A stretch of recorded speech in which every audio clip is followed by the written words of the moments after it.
नमस्कार दोस्तों, आपका बहुत-बहुत स्वागत है मेरे यूट्यूब चैनल पर। और हम सुन रहे थे शरत चंद्र चट्टोपाध्याय जी की लिखी कहानी मछली दीदी। कहानी का ये अंतिम भाग है। हिमांगी ने देखा कि अब उससे ठहरा नहीं जा रहा। बोली, लेकिन कल लौटने पर यह लोग तुझे बहुत मारेंगे। मारपीट का नाम सुनकर पहले तो किशन कुछ सहम उठा, लेकिन फिर खुश होकर बोला, भले ही मारे, तुम्हारा रोग तो दूर हो जाएगा। हिमांगी की आंखों से फिर आंसू बहने लगे। उसने कहा, क्यों रे किशन, मैं तो तेरी कोई भी नहीं हूँ, फिर भी मेरे लिए तू इतनी चिंता क्यों करता है? भला इस प्रश्न का उत्तर किशन कहाँ से खोज पाता? वह कैसे समझाए कि उसका दुखी और पीड़ित मन दिन रात रो रो कर अपनी माँ को खोजता फिरता है। थोड़ी देर तक हिमांगी की ओर देखकर बोला, तुम्हारा रोग जो दूर नहीं होता। मजली बहन, छाती में सर्दी बैठ गई है। हिमांगी हंस पड़ी। मेरी छाती में सर्दी बैठ गई है तो इससे तुझे क्या? तुझे इतनी चिंता क्यों है? किशन ने हैरानी से कहा, मुझे चिंता न होगी मजली बहन। छाती में सर्दी बैठ जाना बहुत ही खराब होता है। अगर बीमारी बढ़ जाए तो फिर तुझे बुलवा लूंगी, लेकिन बिना बुलाए मत आना भैया। क्यों मजली बहन? हिमांगी ने सिर हिलाकर दृढ़ता से कहा, नहीं, अब मैं तुझे यहाँ नहीं आने दूंगी। बिना बुलाए अगर तू आएगा तो मैं तुझसे बहुत नाराज हो जाऊंगी। किशन ने उसके मुंह की ओर देखकर डरते हुए पूछा, अच्छा तो बताओ, कल सवेरे कब बुलाओगी? कल सवेरे तुझे फिर आना चाहिए। किशन ने विवश होकर कहा, अच्छा सवेरे ना सही, दोपहर को आ जाऊंगा, ठीक है मजली बहन? उस समय उसकी आंखों में और चेहरे पर ऐसी आकुल प्रार्थना फूट पड़ी कि हिमांगी को मन ही मन बहुत दुख हुआ। लेकिन अब बिना कठोर हुए काम नहीं चल सकता। सभी ने मिलकर इस मासूम और एकदम असहाय बालक को जो यातनाएं देनी आरंभ की हैं, उसे किसी भी तरह और बढ़ा देने से काम नहीं चल सकता। शायद वह यह नहीं सह सकता है। मजली बहन के पास आने जाने का दंड कितना ही भारी क्यों न हो, उसे वह सह लेने से शायद पीछे नहीं हटेगा। लेकिन हिमांगी इसे कैसे सह पाएगी? हिमांगी की आंखों से आंसू बहने लगे। मुंह फेर कर रूखे स्वर में बोली, तुम मुझे तंग न कर किशन, यहाँ से चला जा। जब बुलाऊं तब आना, इस तरह जब जी चाहे आकर मुझे तंग मत करना। नहीं, तंग तो मैं नहीं करता। इतना कहकर भयभीत और लज्जित मुख नीचा करके जल्दी से वह चला गया। हिमांगी की आंखों से झरने की तरह आंसू झरने लगे। उसे स्पष्ट दिखाई देने लगा कि वह अनाथ और बेसहारा बालक अपनी माँ को गंवाकर मुझे अपनी माँ समझने लगा है। मेरे आंचल का थोड़ा सा भाग अपने माथे पर खींच लेने के लिए कंगाल की तरह आगे न जाने क्या क्या करता फिरता है। हिमांगी ने आंसू पोंछकर मन ही मन किशन कहा कि किशन, तू यहाँ से इतना उदास होकर चला गया भाई, लेकिन तेरी मजली बहन तो तुझसे भी बढ़कर बेबस है।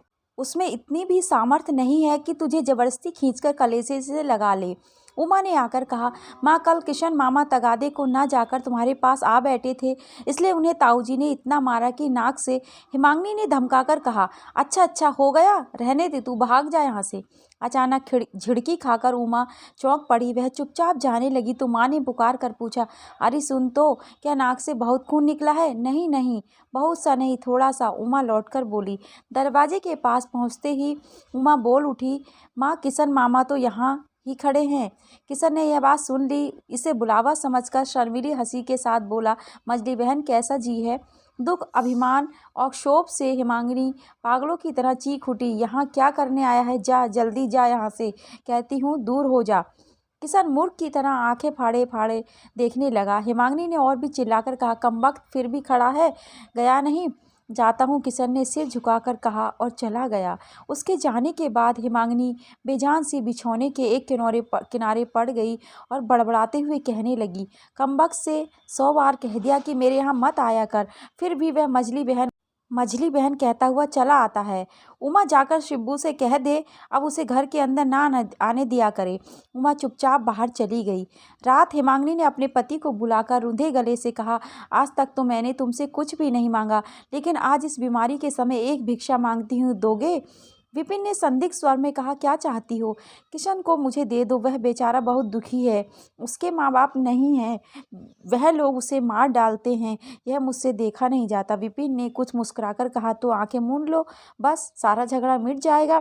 पति का यह क्रूर मजाक हिमांगी के कलेजे में तीर की तरह बिंध गया। और किसी हालत में तो वह इसे सह लेती, लेकिन आज मारे दुख के उसके प्राण निकलने लगे थे, इसलिए उसने सह लिया और हाथ जोड़कर बोली, तुम्हारी सौगंध खाकर कहती हूँ, उसे मैं अपने पेट की बेटी की तरह चाहती हूँ। मुझे दे दो, उसे पालकर बड़ा करूँगी, खिलाऊंगी, पहनाऊंगी। उसके बाद तुम लोगों को जो इच्छा हो करना। जब वह सयाना हो जाएगा तब मैं कुछ नहीं कहूँगी। विपिन ने कुछ नर्म होकर कहा, यह क्या मेरी दुकान का धान या चावल है जो मैं लाज ले जाकर तुम्हें दे दूं? दूसरे का भाई है, दूसरे के घर आया है, तुम बीच में पड़कर इतना दर्द क्यों महसूस करती हो? हिमांगिनी रो पड़ी। थोड़ी देर बाद उसने आंसू पोंछते हुए कहा, अगर तुम चाहो तो जेठ जी और जेठानी जी से कहकर मजे से ले सकते हो। मैं तुम्हारे पैरों पड़ती हूँ, उसे ला दो। विपिन ने कहा, अच्छा मान लो ऐसा हो जाए तो हम कहाँ इतने बड़े आदमी हैं जो उसका पालन पोषण कर पाएंगे। हिमांगिनी बोली, पहले तो तुमने मेरी किसी भी इच्छा को नहीं ठुकराया, फिर अब मैंने कौन सा अपराध किया है जो तुम ऐसा कह रहे हो? मेरे प्राण निकल रहे हैं और तुम मेरी इतनी मामूली सी बात भी नहीं मान रहे। वह अभागा है तो क्या तुम सब मिलकर उसे मार ही डालोगे? मैं उसे अपने यहाँ आने को कहूँगी, देखती हूँ वह लोग क्या करते हैं। विपिन ने अप्रसन्नता से कहा, मैं उसे खिला पिला नहीं सकूँगा। मैं खिला पिला सकूँगी क्या? मैं कल ही उसे बुलाकर अपने पास रखूँगी और अगर जेठानी उसे ज़बरदस्ती रोकेंगी तो मैं उसे थाने में दरोगा के पास भेज दूंगी। पत्नी की बात सुनकर विपिन क्रोध और अभिमान से क्षण भर के लिए हक्का बक्का रह गए। फिर बोले, अच्छा देखा जाएगा, और यह कहकर चले गए। दूसरे दिन सुबह से ही वर्षा होने लगी। हिमांगिनी अपने कमरे की खिड़की खोलकर आकाश की ओर देख रही थी। सहसा उसे पांचू गोपाल की ऊंची आवाज़ सुनाई दी। वह चिल्लाकर कह रहा था, माँ अपने गुनी भाई को देखो, पानी में भीगते हुए हाजिर हो गए हैं। झाड़ू कहाँ है रे? मैं आती हूँ, कहती हुई और हुंकार करती हुई कादम्बनी जल्दी से बाहर निकली और सिर पर अंगोछा डालकर सदर दरवाजे पर पहुँच गई। हिमांगिनी की छाती काँप उठी। उसने ललित को बुलाकर कहा, जा तो बेटा उस मकान में और देख तेरे किशन मामा कहाँ से आए हैं। ललित दौड़ा हुआ गया और थोड़ी देर बाद ही लौटकर बोला, पांचू भैया ने उन्हें उकड़ू बैठा रखा है और उनके सिर पर 2 ईंटें रखी हुई हैं। हिमांगिनी ने सूखे मुंह से पूछा, उसने क्या किया था? ललित ने कहा, कल दोपहर को उन्हें ग्वालों के यहाँ तगादे के लिए भेजा था, वहाँ से 3 रुपये वसूल करके भाग गए और तीनों रुपये खर्च करके अब आए हैं। हिमांगिनी को इस बात पर विश्वास नहीं हुआ। उसने पूछा, किसने कहा है कि उसने रुपये वसूल किए थे? लक्ष्मण खुद ही आकर कह गया है। यह कहकर ललित पढ़ने चला गया। लगभग 3 घंटे तक कोई शोर सुनाई नहीं दिया। 10 बजे के लगभग रसोईदारिन खाना दे गई। हिमांगिनी उठना ही चाहती थी कि तभी उसके कमरे के बाहर कुरुक्षेत्र का दृश्य उपस्थित हो गया। बड़ी बहू के पीछे पीछे पांचू गोपाल किशन का कान पकड़कर घसीटता हुआ ला रहा था। साथ में विपिन के बड़े भाई भी हैं। विपिन को बुलाने के लिए आदमी दुकान पर भेजा गया है। हिमांगिनी ने घबराकर सिर ढक लिया और उठकर कमरे में एक किनारे खड़ी हो गई। आते ही जेठ जी ने चीख चीख कर कहना आरंभ कर दिया, मजली बहू, देखता हूँ कि तुम्हारे कारण हम लोग इस मकान में नहीं रह सकेंगे। विपिन से कह दो कि हमारे मकान की कीमत दे दे, जिससे हम लोग कहीं और जाकर रहें। हिमांगिनी आश्चर्य से हतबुद्धि सी चुपचाप खड़ी रही। तब बड़ी बहू ने युद्ध संचालन अपने हाथ में लिया और दरवाजे के ठीक सामने आकर खूब हाथ मुंह नचा नचा कर कहने लगी, मजली बहू, मैं तुम्हारी जेठानी हूँ। तुम मुझे कुत्ते और गीदड़ की तरह समझती हो, सो अच्छा ही करती हो, लेकिन मैंने तुमसे 1000 बार कहा है कि झूठ मूठ का दिखावटी प्रेम दिखाकर मेरे भाई को चौपट मत करो। क्यों, जो कहा था आखिर वही हुआ ना। 2 दिन का दुलार आसान है, लेकिन हमेशा का बोझ तो तुम उठाने से रही, वह तो हमें ही उठाना पड़ेगा। हिमांगिनी ने सिर्फ यही समझा कि इन कड़वे बोलों से उस पर आक्रमण किया जा रहा है। उसने बहुत ही कोमल स्वर में पूछा, आखिर हुआ क्या? कादम्बनी ने और भी अधिक हाथ मुंह मटका कर कहा, बहुत अच्छा हुआ है, बहुत बढ़िया हुआ है। तुम्हारी सीख मिलने से वसूल किए हुए रुपए चुराना सीख गया और 2-3 दिन अपने पास बुलाकर सिखाओ, पढ़ाओ तो संदूक का ताला तोड़ना और सेंध लगाना भी सीख जाएगा। एक तो हिमांगिनी बीमार थी, उस पर वह निंदनीय, घृणित और मिथ्या अभियोग सुनकर वह अपना ज्ञान खो बैठी। आज तक उसने जेठ के सामने मुंह नहीं खोला था, लेकिन आज उससे रहा नहीं गया। बड़े कोमल स्वर में बोली, क्यों, मैंने ही उसे चोरी करना और डाका डालना सिखाया है जीजी? कादम्बनी बोली, मैं कैसे जानूं कि तुमने सिखाया है नहीं, लेकिन पहले तो उसका यह स्वभाव नहीं था। फिर आखिर तुम लोगों से छिप छिप कर इसकी बातें क्यों होती हैं? इसे इतना बढ़ावा क्यों दिया जाता है? थोड़ी देर के लिए हिमांगिनी हक्का बक्का सी रह गई। यह बात उसके दिमाग में नहीं बैठ सकी कि कोई मनुष्य कभी किसी दूसरे मनुष्य पर इस प्रकार का आघात करके उसे इस तरह से अपमानित कर सकता है। लेकिन यह दशा कुछ पल तक ही रही। दूसरे ही पल वह चोट खाई सिंहनी के समान बाहर निकल आई। उसकी आंखें अंगारे की तरह जल रही थी। जेठ को सामने देखकर सिर पर कपड़ा तो थोड़ा सा आगे खींच लिया, लेकिन अपने क्रोध पर काबू नहीं रख पाई। उसने जेठानी को संबोधित करते मीठे लेकिन अत्यंत कठोर स्वर में कहा, तुम इतनी बड़ी चमारिन हो कि तुम्हारे साथ बात करने में भी मुझे घृणा होती है। तुम इतनी बेशर्म हो कि इस लड़के को अपना भाई भी कहती हो। अगर आदमी एक जानवर पालता है तो उसे भी भरपेट खाना खाने को देता है, लेकिन इस अभागे से तो सभी तरह के छोटे छोटे काम लेकर भी तुमने इसे कभी भरपेट खाने को नहीं दिया। अगर मैं ना होती तो अब तक वह भूखों मर गया होता। यह केवल पेट की आग के कारण मेरे पास दौड़ा आता है, प्यार दुलार पाने के लिए नहीं। कादम्बनी ने कहा, हम लोग खाने को नहीं देते, खाली काम लेते, और तुमने उसे खिला पिलाकर बचा रखा है। मैं बिल्कुल ठीक कहती हूँ। आज तक तुमने कभी उसे दोनों समय भरपेट खाना नहीं दिया, सिर्फ मारपीट की है, और जहाँ तक काम करा सकती हो काम कराती हो। तुम लोगों के डर से मैंने उसे 1000 बार मना किया आने को, लेकिन जब भूख बर्दाश्त नहीं होती तब सिर्फ इसलिए भागा चला आता है कि यहाँ उसे भरपेट खाना मिल जाता है। चोरी डकैती की सलाह लेने नहीं आता, लेकिन तुम लोग इतने ईर्ष्यालु हो कि अपनी आंखों से यह भी नहीं देख सकते। अब की बार जेठ ने उत्तर दिया। उन्होंने किशन को सामान खींच उसकी छाती धोती की छोर में से केले के पत्ते का एक दाना निकाला और क्रुद्ध होकर बोले, हम ईर्ष्या करने वाले लोग उसे अच्छी तरह से क्यों नहीं देख सकते? यह तुम अपनी आंखों से ही देख लो। मजली बहू, तुम्हारे सिखाने का ही यह नतीजा है कि ये सारे रुपए चुराकर तुम्हारे हित के लिए न जाने किस देवी की पूजा कर प्रसाद लाया है। यह लो। इतना कहकर उन्होंने उस दोने में से 2 संदेश, कुछ फूल और बेलपत्र आदि निकालकर रख दिए। कादम्बनी की आंखें कपाल पर चढ़ गईं। उसने कहा, अरे मैयारी, कैसा चुप्पा शैतान है, कैसा धूर्त और मक्कार है। ठीक है मजली बहू, अब तुम ही बताओ कि इसने चोरी की है क्या मेरे हित के लिए? क्रोध के मारे हिमांगिनी अपना आपा खो बैठी। एक तो उसका अस्वस्थ शरीर, उस पर यह झूठा इल्जाम। उसने जल्दी से आगे बढ़कर किशन के दोनों गालों पर जोर जोर से 2 तमाचे जड़ दिए और कहा, हरामजादे चोर, मैंने तुझे चोरी करना सिखाया है? कितनी बार तुझे मना किया कि मेरे घर मत आया कर, कितनी बार तुझे भगा दिया। अब मुझे लग रहा है कि तू चोरी करने के इरादे से ही जब तक मेरे घर आकर झांका करता है। अब तक घर के सारे लोग इकट्ठे हो चुके थे। शिब्बू ने कहा, माँ, मैंने अपनी आंखों से देखा है। परसों रात यह तुम्हारे कमरे के सामने अंधेरे में खड़ा था। मुझे देखते ही भाग गया था। अगर मैं न आता तो जरूर तुम्हारे कमरे में घुसकर चोरी करता। पांचू गोपाल ने कहा, यह जानता है कि चाची की तबीयत ठीक नहीं है, इसलिए शाम को ही सो जाती है। यह कम चालाक है? किशन के साथ मजली बहू के आज इस व्यवहार से कादम्बनी को जितनी प्रसन्नता हुई पिछले 16 वर्षों में कभी नहीं हुई। अत्यधिक प्रसन्न होकर बोली, अब कैसी भीगी बिल्ली की तरह खड़ा है। मजली बहू, भला मैं कैसे जानती कि तुमने इसे अपने घर आने से मना कर दिया है?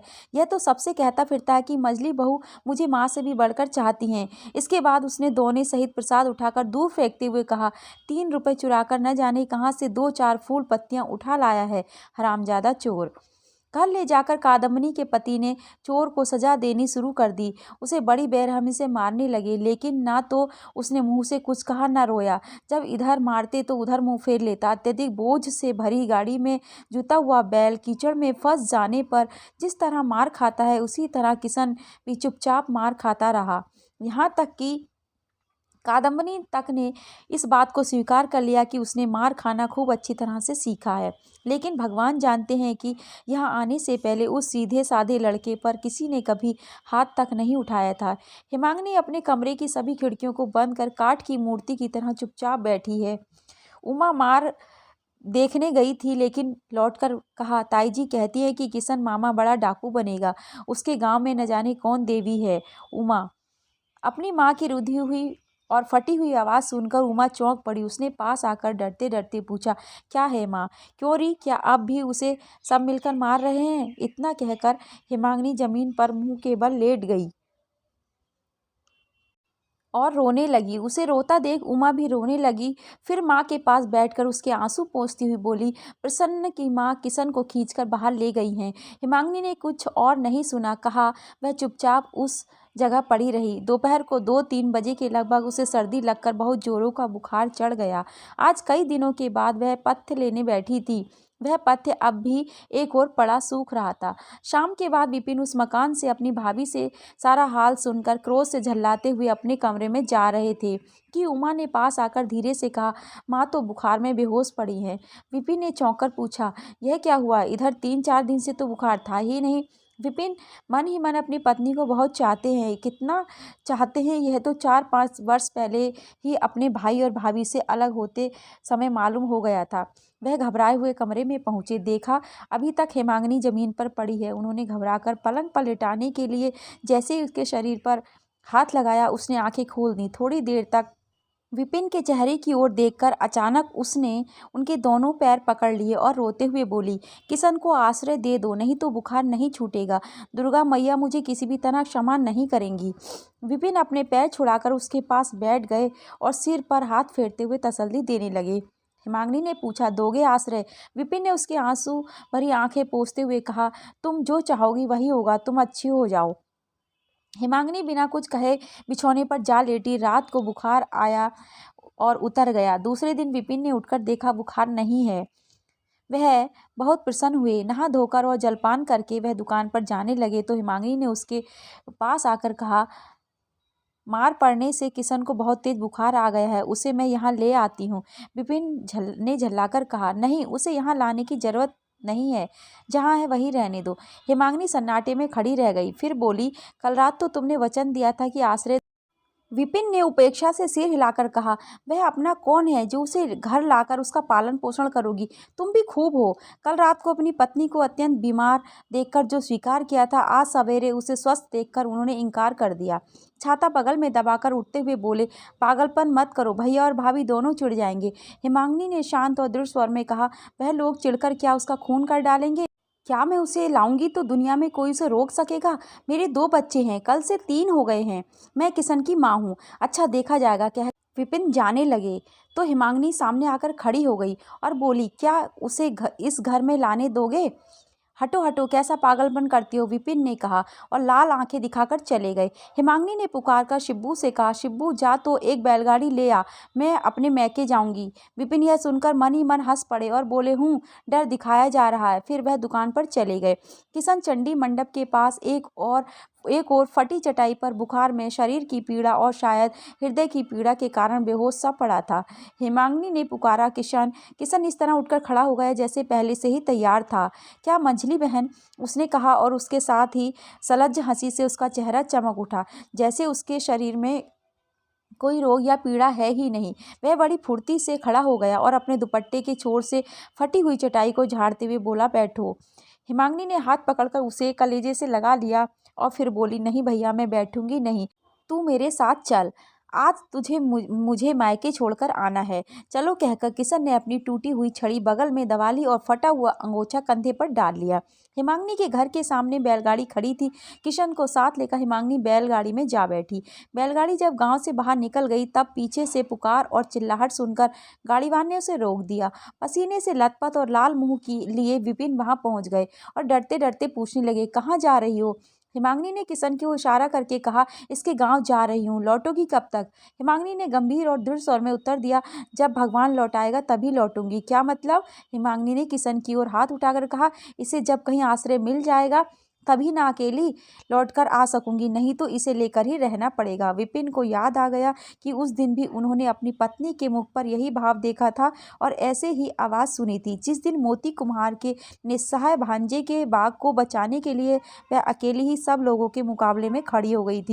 उन्हें यह भी याद हो आया कि वह मझली बहू नहीं है जिसे आंखें दिखाकर किसी काम से रोका जा सके। विपिन ने नरमी से कहा, अच्छा अब क्षमा कर दो और घर चलो। हिमांगनी ने हाथ जोड़कर कहा, नहीं, तुम मुझे क्षमा कर दो, मैं काम पूरा किए बिना किसी भी तरह घर नहीं लौट सकूंगी। विपिन एक क्षण अपनी पत्नी के शांत लेकिन दृढ़ चेहरे की ओर देखते रहे, फिर सहसा उन्होंने झुककर किशन का दायां हाथ पकड़कर कहा, किशन, अपनी मझली बहन को घर लौटा ले चल। भाई, मैं सौगंध खाता हूँ, जब तक मैं जीवित रहूंगा तब तक तुम दोनों भाई बहन को कोई भी अलग नहीं कर सकेगा। चल भाई, अपनी मझली बहन को घर ले चल। दोस्तों, ये थी कहानी मझली दीदी। तो कैसी लगी आपको कहानी कमेंट सेक्शन में ज़रूर बताइएगा। इसी तरह की इंटरेस्टिंग कहानियों के लिए मेरे चैनल को अभी सब्सक्राइब कीजिए, वीडियो को लाइक कीजिए और अपने दोस्तों के साथ शेयर करना बिल्कुल ना भूलें। Thank you.